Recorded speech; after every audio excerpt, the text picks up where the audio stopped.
Time یہ ہے کہ آپ اس کو ٹارگیٹڈ ان لوگوں کو سبسیڈائز کریں. دیکھیں نا, ٹول ہر کار کے لیے آپ اگر مسلسل بڑھا دیں گے ایک ساتھ تو وہ سب کو تو فائدہ نہیں ہوگا. اور وہ کوئی معمولی رقم نہیں ہے ایک نچلے طبقے کے لیے یا متوسط طبقے کے لیے. اگر آپ اسلام آباد سے لاہور سفر کر رہے ہو, آپ دو طرفہ آپ کو 2500 کر رہا ہوں کہ اگر آپ 1000 سی سی سے اوپر یا 2000 سے اوپر کا 3 گنا بڑھائیں اور 1000 سی سی سے نیچے والوں کا آدھا کر دیں تو آپ کو منافع تب بھی اتنا ہی ہوگا. لیکن آپ ایٹ لیسٹ جن لوگوں کے اوپر کنزمپشن کا پریشر ہے انہیں کچھ ریلیف دے سکیں گے تھرو ری ڈسٹریبیوشن.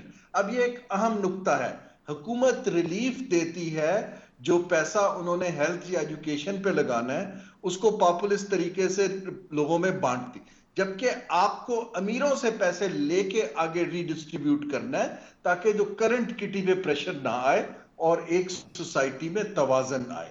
یہ ہمیں ایک شفٹ دکھائی دینی چاہیے. تو حکومت جو یہ 9.5% سے یہ تاثر دے رہی تھی کہ ہم نے مہنگائی ختم کر کے اس کو 9.5% پر لے کر آ گئے ہیں, تو اس نیریٹو کو یا اس پروپیگنڈا کو آپ بسٹ کرتے ہیں؟ جی دیکھیے, یہ پروپیگنڈا مسئلہ یہ ہے کہ ان کو ٹو بی ویری آنیسٹ اپنی کمیونیکیشن بہتر کرنے کی ضرورت ہے. آپ یہ بتائیے, لوگوں کو حقیقت پسندانہ بتائیے کہ اس کا یہ جو 9.5% پر جو انفلیشن آئی ہے 3 سال کے IMF پروگرام کے بعد, اس کے ہمیں فیوچر میں کیا بہتری ہو سکتی ہے. فار انسٹنس اگر شرح سود گرتی ہے تو انڈسٹری کی کچھ کاسٹ آف ڈوئنگ بزنس کم ہو جائے گی, لیکن عام آدمی کو آپ یہ نہیں کہہ سکتے کہ اس کی وجہ سے کوئی قیمتیں نیچے گر رہی ہیں. اگر لیٹس اسیوم کہ کل کو آپ یوٹیلٹی بلز یا پیٹرول کی قیمت 25% گرا دیتے ہیں, میرا آپ سے سوال ہے کہ آیا ہمارا ریگولیٹری میکنزم ایسا ہے کہ جو کنزیومر جو شاپ کیپرز ہیں وہ لوگوں کو چیزیں 25% سستی کر دیں؟ قطر وہ ٹرانسلیٹ ہی نہیں ہوتا. جی وہ پاس آن نہیں. تو جو مجھے اس وقت ایشو یہ ہے کہ جو ہماری تقریباً آدھی آبادی جس کی کنزمپشن پار اور 100 ملین لوگ غربت کی سطح کے نیچے ہیں, ان کے لیے تو اس میننگ لیس ہے. یہ ہاں, اگر آپ اس پہ واقعی کچھ پالیسی شفٹ کرتے ہیں, ابھی کسی نے ٹویٹ کیا کہ جی آپ شرح سود گرائیں, میرا ان کو جواب یہ تھا کہ شرح سود کیوں گرائیں جبکہ اس کو استعمال کرنے کے لیے ہمارے پاس انڈسٹری ریوائیول کی پالیسی نہیں ہے. لیکن فائدہ تو تب ہوگا کہ ایک بینیفٹ کو ہم ایفیکٹولی یوز کر پائیں. لیکن اگر وہی لوگ جو پیسے جنہوں نے ٹرانسفر پرائسنگ بھی کر دی ہے اور وہ شرح سود میں ان کی اور منافع بڑھ جاتا ہے اور ری ڈسٹریبیوٹ نہیں ہوتا تو پھر لوگوں کو فائدہ نہیں ہو پاتا. امیر صاحب, اور یہ جو آپ فرما رہے ہیں کہ اگر پہلے 22% کی شرح سے مہنگائی بڑھ رہی تھی تو اب 9.5% کی شرح سے بڑھے گی. لیکن انفلیشن کی ٹرانسلیشن یہی ہے. ٹھیک ہے, لیکن شرح تو نہیں لگ رہا کہ یہ 22 سے یعنی اتنے 3 گنا کم ہو جائے شرح بڑھنے کی. شرح تو تقریباً اتنی لگ رہی ہے کیونکہ اگر جیسے ابھی حکومت نے اگر 1 روپے 90 پیسے پیٹرول کم کیا, یہ ابھی 2 دن پہلے, تو 7 روپے اسی دن LPG مہنگی کر دی. تو یہ کان ادھر سے پکڑ کے چھوڑ کے ادھر سے پکڑ لیتے ہیں, تو اس کو شرح کو کم کیسے کر سکتے ہیں؟ دیکھیے شرح جو یہ ایک ٹیکنیکل ایشو ہے. ایک کنزیومر پرائس انڈیکس کی باسکٹ ہوتی ہے جس میں ہر چیز کا ویٹ ہوتا ہے. اس کا لوگوں سے بہت کم لوگوں کا تعلق جو ہے وہ فوڈ یا روزمرہ کے استعمال کی انفلیشن سے ہے. دیکھیے اس کے اندر ہاؤس رینٹ کا بھی شامل ہے, اس کے اندر باقی چیزیں بھی شامل ہیں. تو لوگوں کی تو جب دیکھیں نا, اگر آپ کی 100 روپے انکم ہے اور اس کا اگر فوڈ آئٹمز پہ 70-75 لگ رہا ہے, لوگوں کو تو تب فائدہ ہے کہ وہ 75-60 پہ آ جائے. لیکن اگر لوگوں کا وہی لگ رہا ہے اور بل بھی نہیں نیچے آ رہے تو یہ شرح از امٹیریل. ہاں, اس کا ایک میکرو اکنامک سٹیبلٹی کا فائدہ ہے اگر ہم سسٹین کر پائیں. ابھی اس کو ہم دیکھتے ہیں, واچ کر رہے ہیں. خدا نہ خواستہ اگر کوئی گلوبل آئل پرائسز میں چینج آتی ہے, ملک کے اندر کوئی کلائمیٹ یا فلڈ شاک لگ جاتا ہے, تو پھر سے آپ کا یہ چیزوں کی قیمتیں بڑھنی شروع ہو جائیں گی. ہم آیا اس کو 6-8 ماہ سال سسٹین کر پاتے ہیں؟ اس وقت چیلنج آپ کا یہ ہے. رائٹ. وفاقی حکومت نے ایک کفایت شعری کمیٹی بنائی اور اس کمیٹی میں ڈاکٹر کیسر بنگالی جیسے ماہر معیشت بھی تھے. انہوں نے 2 دن پہلے استعفیٰ دے دیا ہے. انہوں نے کیا فرمایا, میں چاہوں گا وہ آپ کو سنوایا جائے. ہم اب قرضے لے رہے ہیں صرف قرضے واپس کرنے کے لیے, اور ہمیں کوئی قرضہ دے نہیں رہا ہے, میں بھی قرضہ نہیں دے رہا.